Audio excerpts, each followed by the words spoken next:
talk about today. We have two main topics. One is the three main kinds of diets that you can use to manage your blood sugars. There are really three different choices. And the other one is we're going to do a little exercise about how to rewrite your own health story.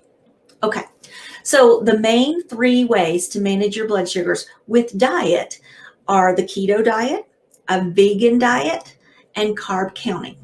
So I want to run through the pros and cons with you. And you're free to choose whatever method you want that you think works best for you, because you live in your body and I don't get to choose what's going to be the right decision for you. That's up to you. Okay. So the keto diet, you may already know, is high in protein and high in fat. And some of the pro to the keto diet, as far as I'm concerned, the good thing about the keto diet is you can eat all the meat and all the fat you want, right? That is really appealing to some people, and I totally understand that.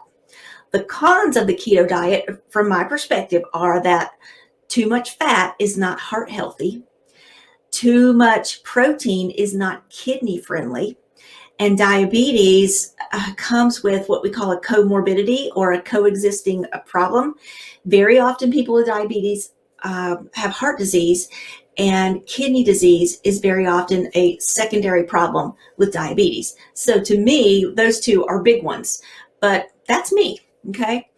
Another con to the keto diet is it's very limited in fruit, which means you have a low vitamin C intake. And some people complain of side effects such as feeling confused. We call that the keto flu. Some people call it brain fog.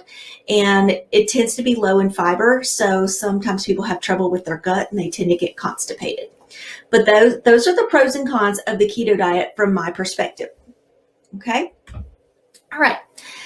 The next way you can use to control your blood sugars is a vegan diet. This might not make a lot of sense to you because a vegan diet is full of fruits and vegetables, right? And there's really, on a vegan diet, not too much of a limit to how many starchy vegetables and how many fruits you can have. If you're transitioning from a regular diet to a vegan diet, you do kind of have to figure out how to watch your carbs.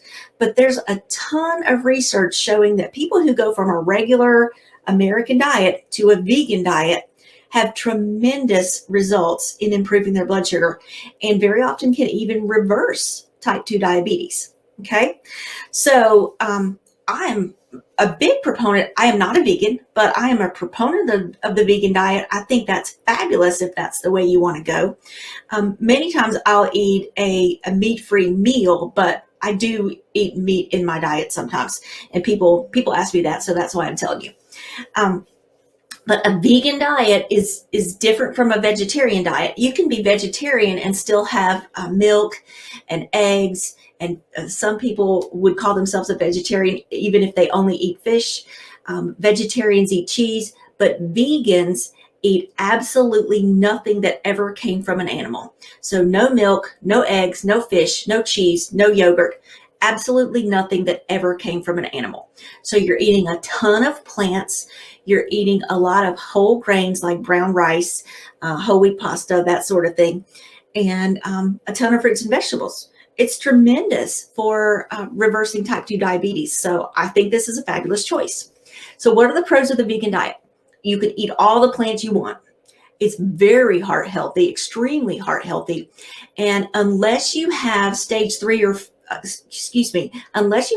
or 5 kidney disease, it's also kidney friendly. Okay. The only people who would need to worry about a vegan diet is somebody whose doctor says we need to restrict your potassium level. Okay. What are the cons of a vegan diet?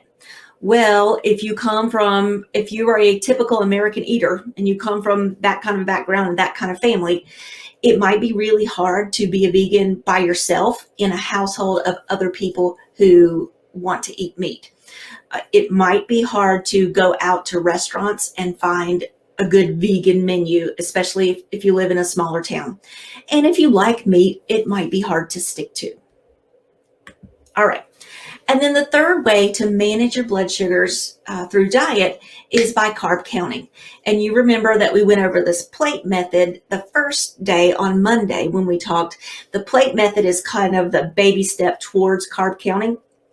So I'm not going to go over exactly what that is because I think most of you know already. And if you haven't, then it's on that replay. So take a look at workshop 1. With carb counting, there is no food that is off limits. It is still heart healthy. It's still kidney friendly. The con with the carb counting is that there's some math involved. You have to know how many grams of carbohydrate are in different kinds of foods, or use an app or a book to look those up. And you have to be willing to do a little bit of math and label reading every time that you eat. Okay, so in my work with clients, I use what I call the TAME type 2 method. We are looking to tame your type 2 diabetes, to keep it managed. And the method that I personally use in the TAME type 2 method is carb counting. Carb counting, meal planning, regular physical activity, tons of diabetes knowledge, and problem solving skills. What are you going to do if you have this, that, or the other problem with your blood sugar? How do you address that? Okay. And the last part of that TAME type 2 method is some mindset work. A lot of people come to me and again, they're feeling guilty. They're feeling shamed. They're feeling blamed for having diabetes. And I really want to remove that barrier because there's no room for that. It's not serving you. And we just need to get rid of that. Okay.